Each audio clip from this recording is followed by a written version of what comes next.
Boa noite a todos, boa tarde, bom dia. Senhor Jesus, te agradecemos mais uma noite pelo Evangelho que nos permite fazer. Te agradecemos por tudo de bom que temos e te pedimos que possamos sempre, todos os dias, enxergar as coisas boas que nós temos agora e as coisas boas que nós tivemos durante toda a nossa vida. Te agradecemos, Senhor, imensamente as tuas bênçãos em nossas vidas, do dia que nós nascemos até o dia de hoje, e nos dias imemoráveis dos teus mistérios que não conhecemos. Muito obrigado, Jesus, por nos assistir nesse Evangelho que é de Deus, e que tu, Senhor, foi o responsável por trazer essa boa notícia. Que a tua luz ilumine as nossas casas, que a tua luz ilumine os nossos caminhos, as nossas relações, a nossa família, o nosso trabalho, os nossos colegas de trabalho e a nossa caminhada por todos os templos sagrados que frequentamos. Que a luz de Jesus e de Deus esteja conosco. Que assim seja. Parábola do mal rico. Havia um homem rico que se vestia de púrpura e de linho, e que se tratava magnificamente todos os dias. Havia também um pobre, chamado Lázaro, estendido à sua porta, todo coberto de úlceras, que quisera se saciar com as migalhas que caíam da mesa do rico. Às vezes comida que ele joga fora, né? As coisas assim que ele quer dizer com migalhas, né? Sim. Ele joga no lixo, a Lázaro vai lá e pega algo assim. Mas ninguém lhes dava no caso. E os cães vinham lamber-lhe as feridas. Ora, aconteceu que esse pobre morreu e foi levado pelos anjos ao seio de Abraão. O rico morreu também e teve o inferno por sepulcro. Mas a gente tem que lembrar, né, que não é todo rico que vai para o inferno, né? Ele não deve levar ao pé da letra, Jesus falou. E quando estava nos tormentos, levantou os olhos para o alto e viu ao longe Abraão e Lázaro no seu seio. E gritando, disse estas palavras: Pai Abraão, tende piedade de mim e enviai-me Lázaro, a fim de que ele molhe a ponta do seu dedo na água, para me refrescar a língua, porque eu sofro tormentos extremos nesta chama. Comentar alguma coisa? Sim. A nossa última palestra, né, sobre o Evangelho de Jesus foi exatamente... Pode falar. Deixa eu voltar aqui para a parte que a gente vai discutir. Foi exatamente a questão de nós quebrarmos os preconceitos. Sim. Não é? Abraão, né? É necessário que nós possamos pesquisar, né? Essa é a tarefa que nós devemos nos propor, pesquisar quem foi Abraão e qual religião até hoje se fundamenta em Abraão. Será que tem alguma religião hoje que se fundamenta em Abraão, que reconhece apenas Abraão como profeta de Deus? Será que tem religião que até hoje tem Moisés como o único profeta de Deus? Certo. Nós estamos lendo a Bíblia, estamos vendo um ensinamento, né, da época, de uma figura da época do Cristo, que é Lázaro, né? Não nos esqueçamos que Lázaro foi ressuscitado, né, entre aspas, lógico, né, nosso estudo mostra isso com o tempo, pelo Cristo. Sim. E, no entanto, a palavra trata de Abraão, pai Abraão. Então, é preciso que a gente quebre preconceitos, compreendendo a importância de cada profeta, não agindo como muitos agiam antigamente e hoje ainda agem, poucos, mas ainda esses poucos ainda são muitos, né, que agem assim, com preconceito. Porque ainda hoje, em cima do planeta Terra, tem muita gente com preconceito com Jesus e que não aceita Jesus como nosso Salvador, como nosso modelo e guia, e aceita Abraão, ou aceita Moisés, ou aceita outro. Mas isso não é problema. Quando ele fala pai Abraão aqui, vai ter gente que vai interpretar como se Abraão fosse até Deus. Mas Abraão é um profeta de um povo, é um líder de um povo. E esse povo dessa época, que abrangeu também a época do Cristo, se referia a Abraão. Se fosse hoje esse diálogo, talvez aonde está escrito pai Abraão, estivesse escrito Jesus, ou até Deus. Então, tende piedade de mim e manda-me Lázaro a fim de que molhe a ponta do dedo na água para refrescar a língua, pois sofro horrível tormento. Agora, interessante, né? Tem piedade de mim, manda Lázaro a fim de que molhe a ponta do dedo, ou seja, onde ele está? Né? Algumas religiões vão dizer que é inferno, né? Outras vão dizer que é umbral, outras vão dizer que é purgatório, né? Mas como é que uma pessoa, Lázaro está morto aqui, desencarnado, né? Como é que uma pessoa morta vai socorrer outra, né? Uma pessoa, ele diz aqui, sofro horríveis tormentos. Uma pessoa morta socorre outra. Gente, será que nós estamos lendo a Bíblia e não estamos percebendo que nós estamos lendo? Uma pessoa morta socorre outra? Então a gente não vai. A Bíblia está dizendo, isso aqui é o Evangelho de Jesus, né? É o Evangelho de Deus, que é Jesus, né? Que aqui é o quê? Essa parte? Essa parte é em Lucas, gente. Lucas é o evangelista. Ele escreveu o que Jesus falou. Jesus falou o quê? Que uma pessoa desencarnada tem a capacidade de socorrer outra pessoa com a autorização de alguém maior. Então Abraão é um espírito mais elevado, é uma alma mais elevada. Nesse caso é o intermediário. É o intermediário. É o intermediador. Então o pai Abraão, que é um espírito grandioso, maior do que Lázaro, que é um espírito bom, e esse é um espírito atormentado. Esse rico, né, como você bem falou, meu filho, nem todo rico é assim. A riqueza é perigosa, mas nem todo rico é assim. Muitos ricos são bons. Muitos ricos são religiosos. Então, pai Abraão, um espírito maior. É porque a riqueza causa isso, né? O aumento do ego. Né? Exatamente. Então aqui, Então, gente, isso é a Bíblia. Pai Abraão, um espírito elevado a nível de anjo ou de santo. Tem piedade de mim. Tem piedade de mim. Não pediu a Deus nem a Jesus. Pediu a Abraão. Ou seja, isso aqui é um trabalho espiritual. Ou seja, existe toda uma obra, está aqui na Bíblia. E manda-me Lázaro. Ou seja, ordene. Ou seja, existe um trabalho, toda uma administração, igual um país. Pode falar, filho. Aí, por um exemplo, né? Se dão essas fases de uma vida superior, aí o que as pessoas fizeram? Disseram que existe céu e inferno, mas de forma alguma encarnação. Aí, quer dizer, eles sempre ignoram a encarnação, sempre. Entendeu? Eles simplesmente burlaram a encarnação e botou que existe céu e inferno. Só isso, para justificar esse negócio aí, essas falas. Exatamente. Então, veja bem. Você tem 15 anos. Graças a Deus você já entende isso. Mas quem tem mais de 15 anos, me diz esse negócio aí, filho. Ou menos de 15 anos.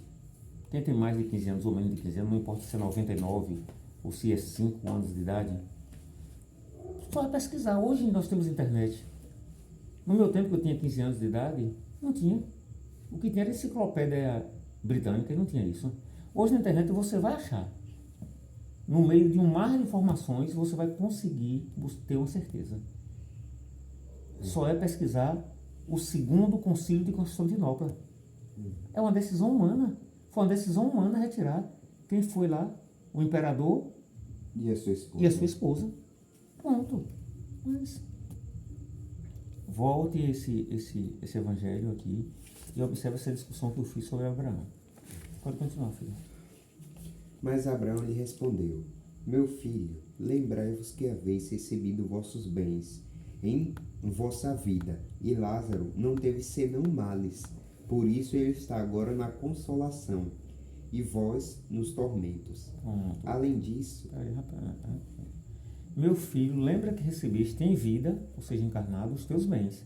E Lázaro só teve males, por isso agora está em consolação. Ou seja, que males são esses? Ou seja, ele estudou.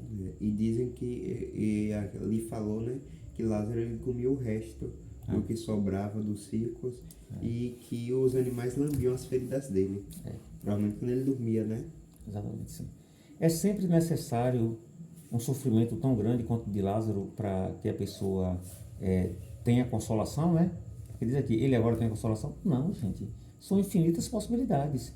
Esse aqui é o segundo estudo que eu vou botar no canal, né? Quem tiver a possibilidade de continuar acompanhando o canal, nós vamos ver que nós vamos aprender muito. E tu nos tormentos. Mas por que o outro estava no tormento? Porque ele não foi um bom rico. Ele foi um mau rico. Se ele fosse um bom rico, ele não estaria em tormentos.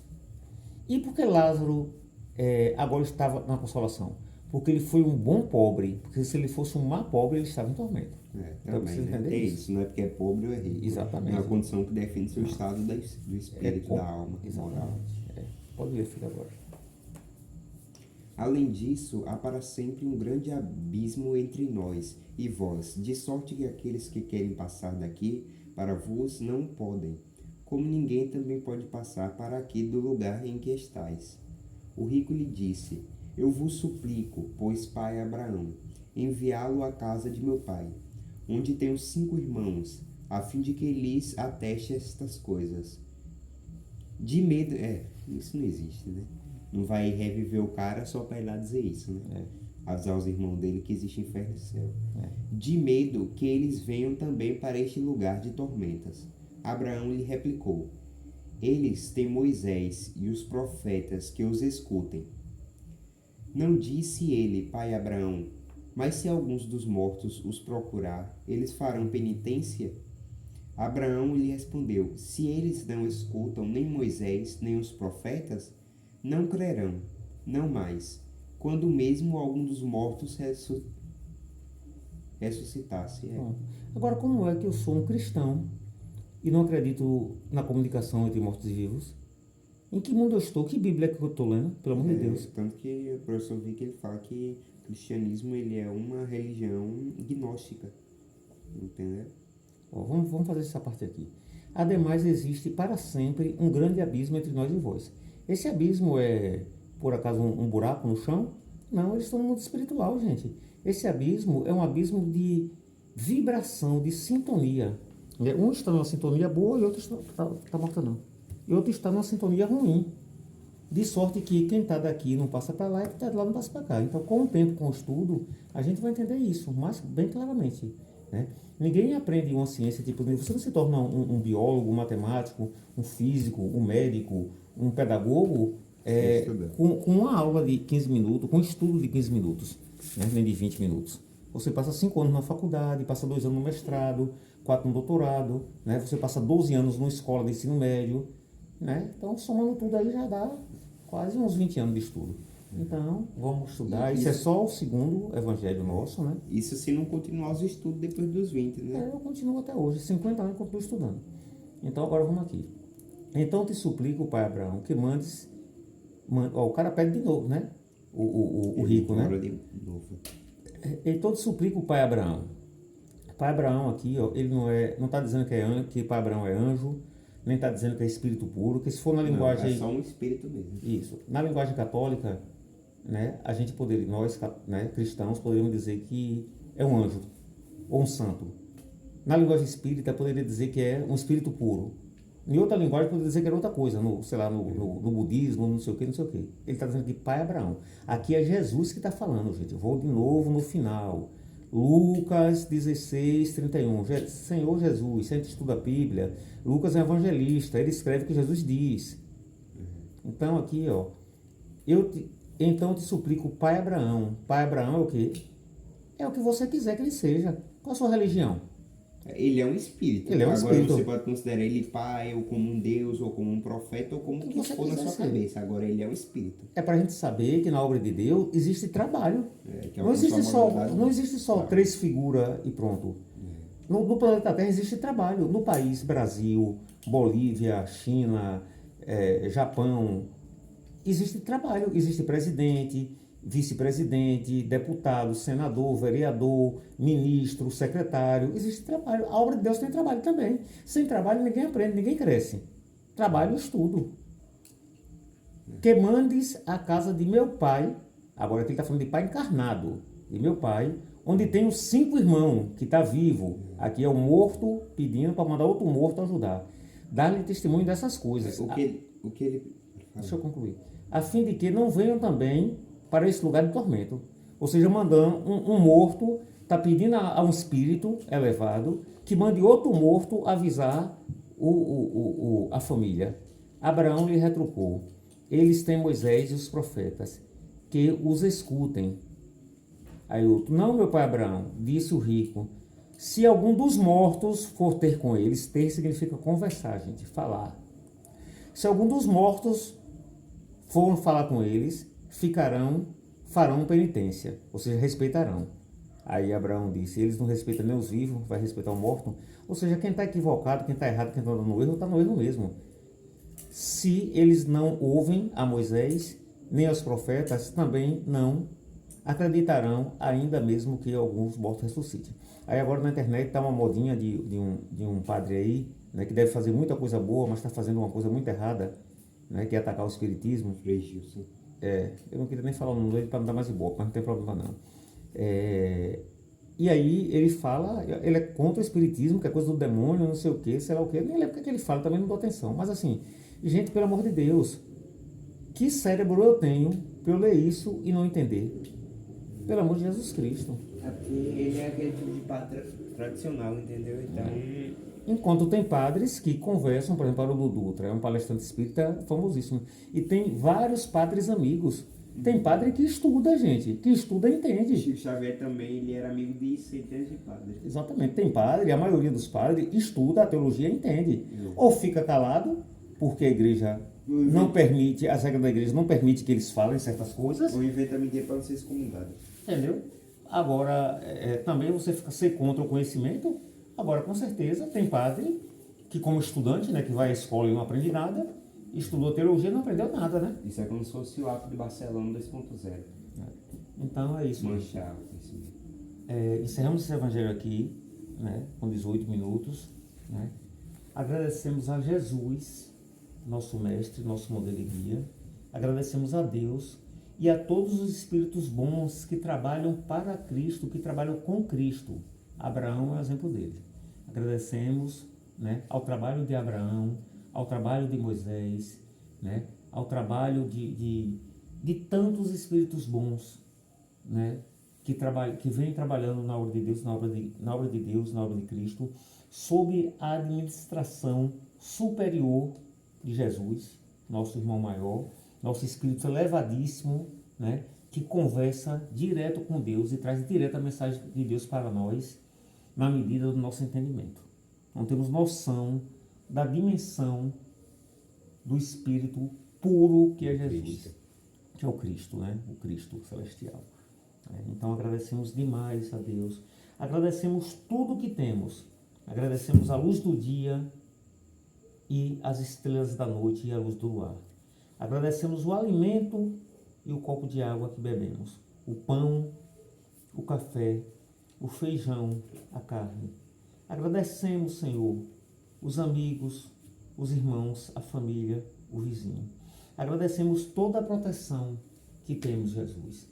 E tenhamos a certeza, cada um de nós, que se algum mal nos acomete e nos aflige, agora poderia ser 90% pior. Porque tudo que sofremos tem um alívio de 90%. A gente sempre sofre 10% ou menos do que a gente Realmente. precisaria sofrer. E a gente sofre pouco para aprender. O sofrimento é lição. Então agradecemos a Jesus pelo seu infinito amor, agradecemos a Deus pela sua infinita bondade. Que a paz de Jesus esteja com cada um de nós. Que a paz de Jesus esteja em nossos corações. E que Jesus ilumine as nossas mentes para que possamos ter a compreensão de um mundo maior. Que a Terra, a quantidade de espíritos, filhos de Deus, que estão aqui nessa escola estudando, 8 bilhões agora. Quando eu era criança tinha muito menos, nos anos 70, anos 80. 8 bilhões agora, vai aumentar. E fora, no entorno da Terra, na dimensão espiritual, deve ter mais de 20 bilhões de espíritos para aprender. A obra de Deus é infinita. Foi-se o tempo que a Terra era o centro do universo. Foi-se o tempo que Deus era antropomórfico, que Deus era um velhinho de barba. As luzes chegaram. E que Jesus ilumine e abençoe a casa e a família de cada um de nós. Que assim seja.